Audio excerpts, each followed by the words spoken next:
Hey guys, I pulled all of the latest 2025-2026 info for the Philippines visa scene, and I've got something for you. How you are actually going to stay long-term in the Philippines in 2025 and beyond. Because these visas in Southeast Asia, they're changing all the time. I'm breaking down both the updated retirement visa called the SRRV and the new Digital Nomad Visa for guys who still want to work online. Real talk, no slides, no legalese. And by the way, everything that I'm going to be talking about today, the updated numbers, who qualifies, links to official sites, and all that stuff, I'm going to put it down in the description below. So if you're watching this on your phone, don't worry about memorizing all the details. Just listen and then scroll down later. And please, double check everything for yourself if you're watching this video after January 1st, 2026. Because like I said, things change. So, who's this video for? This video is for you if you're a guy in your 40s, 50s, or 60s. You're thinking about spending some serious time in the Philippines or eventually retiring there or building a remote work life with the Philippines as your home base. Maybe you got a pension. Maybe you're still grinding it online. Maybe you're ex-military. Maybe you're divorced. Hell, your kids are grown and you're asking, what's my next chapter? If that's you, you're in the right place. So there are two main paths I want you to think about. Path one, of course, the SRRV, Special Residence Retiree Visa. That's a classic, live here long term, settle in, no endless tourist extensions path. Path two, the new Digital Nomad Visa. Now that's more of a, I still work online, but I want to be legal and I want some flexibility. Two different tools for two different stages of life. So let's start off with that SRRV. The SRRV is basically a retirement style residency visa for foreigners. It's issued through the Philippine Retirement Authority. Not your normal tourist line. Now, what does this give you? The right to stay long-term without using those visa renewals every couple of months. Also, multiple entry and exits. So, you can fly out, visit your family, come back, go to Bangkok. You're not just a tourist anymore. You're a resident retiree. And that is important because as of 2025 updates, you can even qualify for this SRRV starting at age 40 and up. So you don't have to wait until you're 65 and half broken before you start life. But the catch, and there is a catch, you need to have a pension or put down a much larger deposit in a Philippine bank that stays parked there while you're in this program. Let's break this down into plain English. So when I say with pension, what they mean is you're already receiving a lifetime monthly income. That could be your Social Security, a government pension, a private pension, an annuity, or a lifetime disability payment. Now the key words, already receiving it. It's not, well, in 2 years, I'll start my pension. No. They want to see the money hitting your bank account now. And if you don't have that, you're considered without pension. And the deposit you have to put down, like I said, goes up. So let's talk numbers for that SRRV classic option. Again, everything I'm about to say is written down in the description.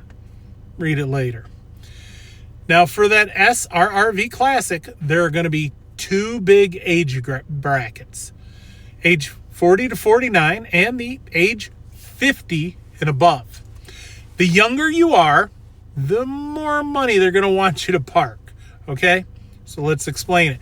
If you're 40 to 49, and if you have a pension, you're looking at around $25,000 US deposit. Now, if you don't have a pension, that's going to jump up to $50,000. So for you younger guys with no pension, they're basically saying, cool, you can live here, but show us you have some serious savings. Now, if you're 50 and above and you have a pension, the deposit drops to around $15,000. Now, if you don't have a pension, then it's going up to $30,000. So turning 50 actually makes it easier with this visa. Now, the big question, are you going to lose that deposit? Short answer, no. Think of it like a bond. It sits in a Philippine bank account in your name while you're part of the program.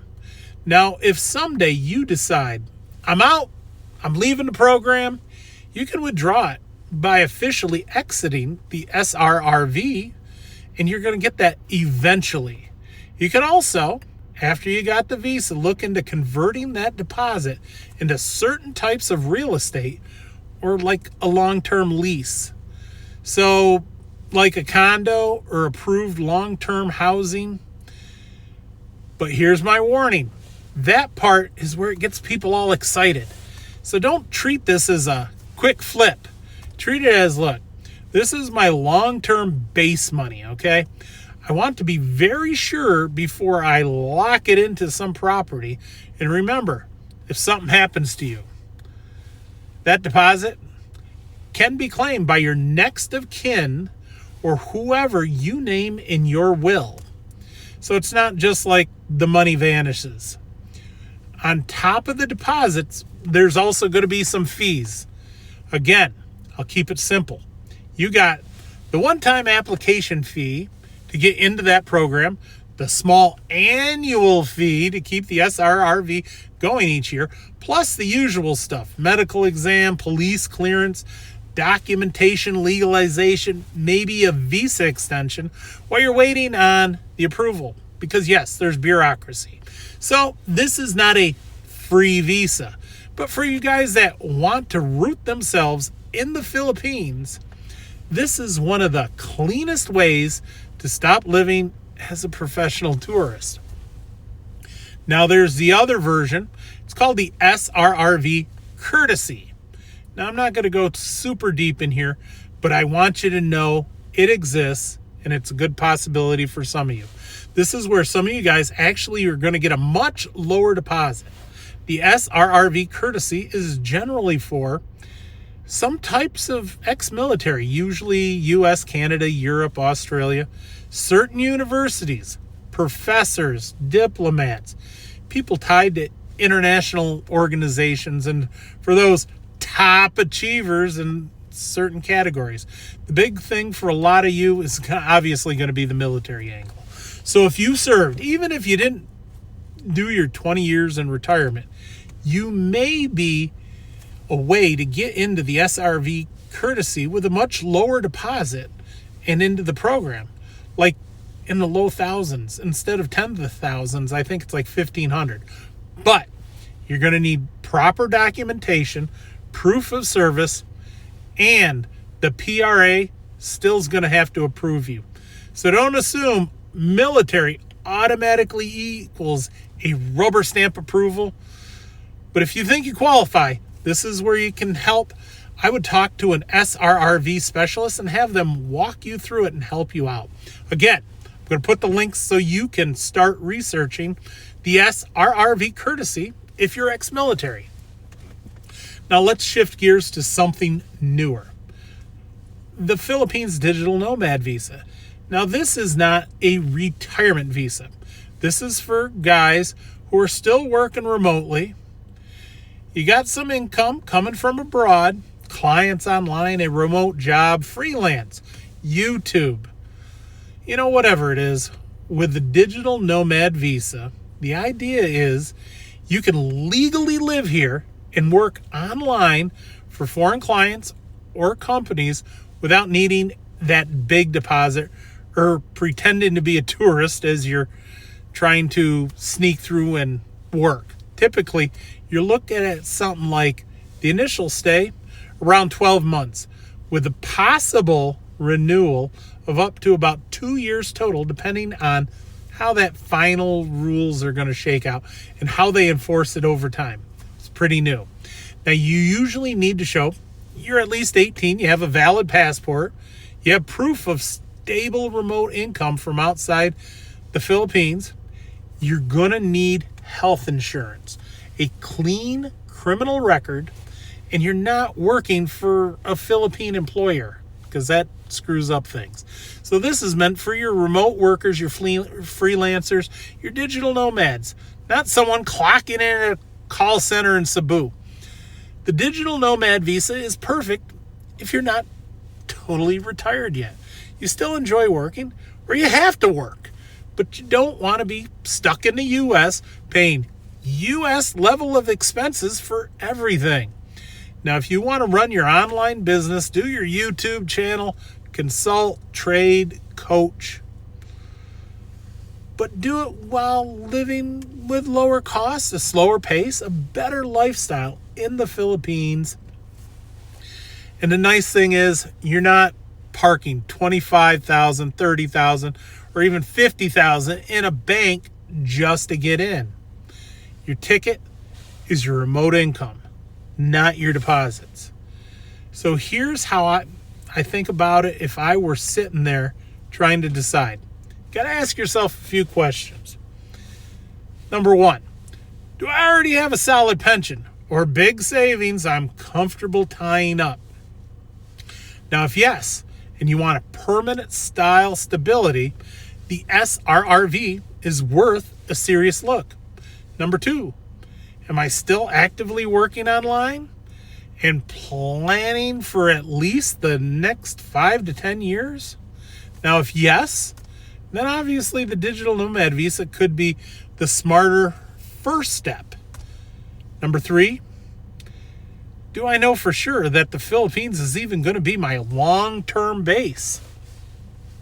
Or am I still dating the country, trying to figure out and see if it fits for you? Now, if you're still in the let's see if I like living here stage, personally lean towards the Digital Nomad Visa. And if you don't work online, just a long tourist stays that makes more sense because it's short term.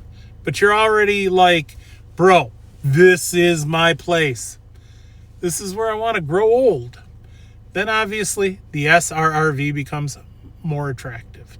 Look, if I'm in my 40s or early 50s, still working online, maybe building my online business content, coaching, consulting, I'm going to look hard at that Digital Nomad Visa first. I'm going to use that to live in the Philippines legally, build my network, get a feel for the different cities and provinces, dial in my monthly budget, understand healthcare, infrastructure, weather, and figure out if this country truly supports my lifestyle.